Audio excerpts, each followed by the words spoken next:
Hello dear viewers, welcome to today's video where I'm going to talk about Ketu in the first house or the Lagna power. The first house or Lagna represents our self-image, our inborn attitude, the first shape of our thinking, and how we appear in society right after we are born and receive our body. According to the Red Book Astrology, Ketu in the first house is described as a dog running forward in search of head. This means a person with this placement lacks clear direction in life. They may constantly feel confused about their identity, purpose, and existence. But it's not just about the headless symbolism of Ketu. Such people often carry an unseen inner urge, a desire to do something for children who are suffering, helpless, or neglected. Their heart is extremely sensitive, especially when it comes to children. Even if they never marry, they never lose emotional attachment towards children. To understand Ketu's influence in your chart more clearly, please do check our previous video where I have explained in detail why, when, and in what condition Ketu becomes malefic. For astrologers, understanding this is essential for accurate prediction. So definitely watch that video too. If Ketu is in the first house, Sun is generally strong. But now let's talk about what happens when Ketu in the first house turns malefic. Even if the Sun is strong, when Ketu is malefic in the Lagna, the person keeps repeating their own mistakes. The same mistakes over and over again in a loop. This traps them in a mental cage of their own makings. Life offers chances, but they either don't move forward or don't feel interested enough, and eventually their desires fade away. This is because Ketu blurs a person's thinking, makes it uncertain, unclear, and drags them backward.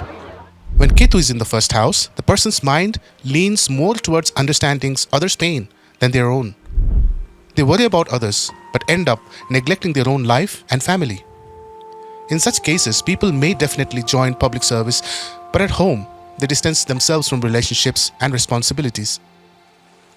Their nature might make them appear socially useful, but in personal life, it creates distance and imbalance.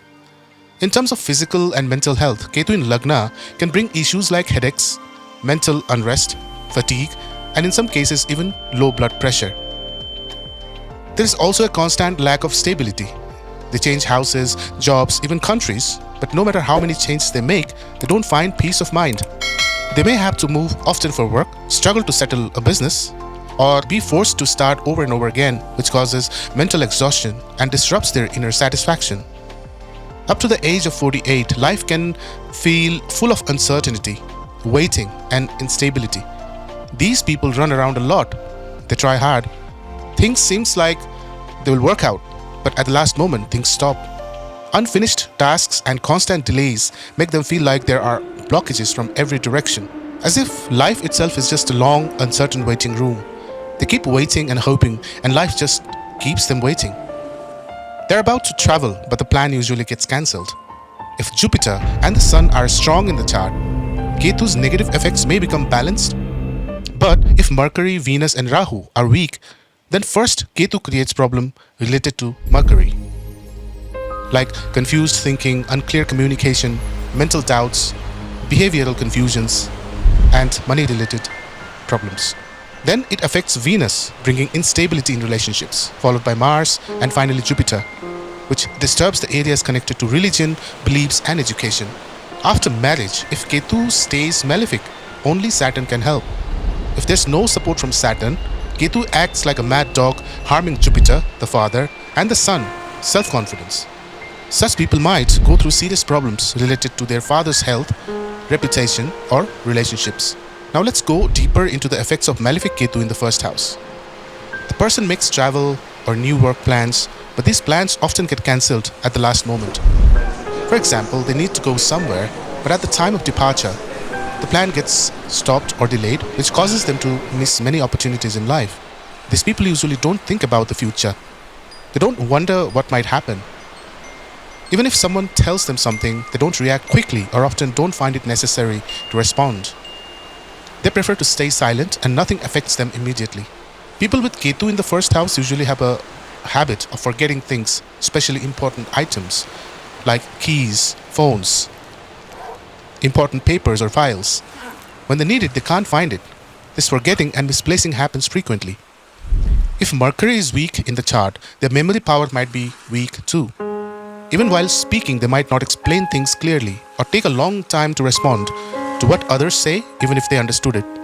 As we know, Ketu have a body but no head, so they don't have directions and don't know where they are going.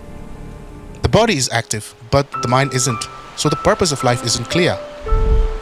Their thinking lacks clarity, they ignore important things, but wastes time on pointless matters, and as a result, their efforts often lead to no result. If Ketu is malefic in the first house, such people have very low self-reflection. They don't understand what they're doing, whether it's right or wrong. They don't realize they're making mistakes.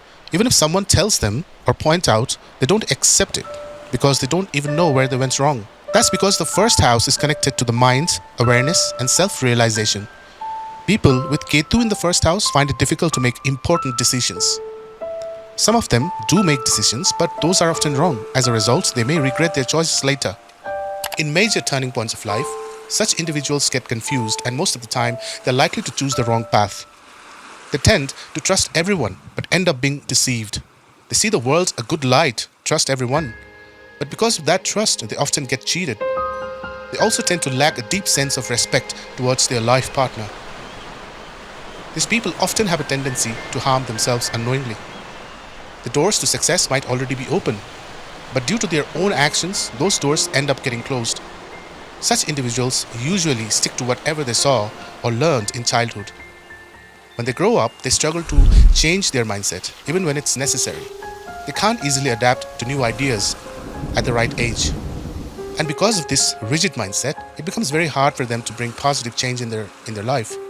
If the first and second house in the birth chart have cruel or malefic planets, that person may face repeated problems in life, such as a lack of confidence, money troubles, narrow thinking, or constant failures. No matter how hard they work, others may take credit for their efforts, or colleagues may even trick or betray them. Physically, such people are prone to low blood pressure, and due to mental stress, they may often suffer from headaches. When Ketu is malefic in the first house, the person usually doesn't focus on financial discipline or accounting. They don't care to understand small or even bigger expenses.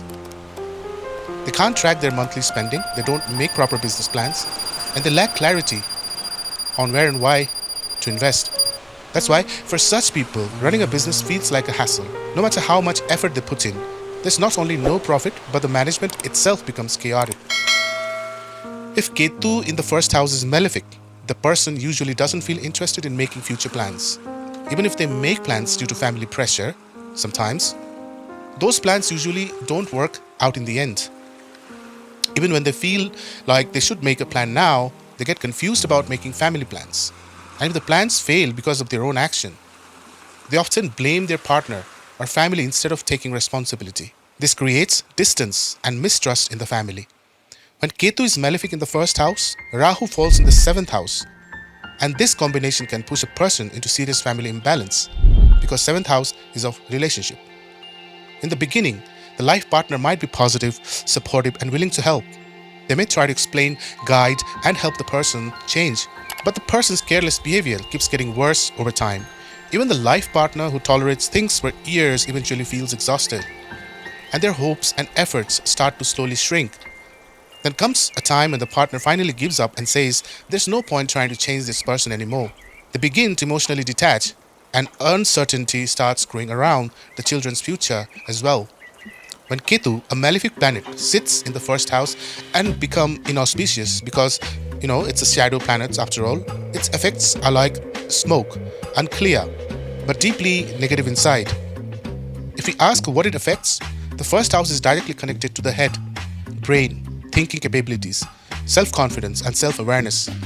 All of these are mind-related weaknesses. That's why such a person tend to respond slowly, can make poor decisions, separate from loved ones or spouse, and often ruin their own life through their speech or behavior. Just like the saying, the grass is greener on the other side, that's what they feel often. They believe others' families are better and their own is worse. When Ketu becomes malefic, even if it doesn't bring, suffering equal to death, but it can make life feel dull, moneyless, and disconnected from the relationships. It weakens self-confidence, happiness from children, and peace at home. If If your birth chart shows Ketu's negative influence, you must understand its condition and take the right remedies on time. Again, I suggest to watch our previous video first so that what I say here becomes even more clearer.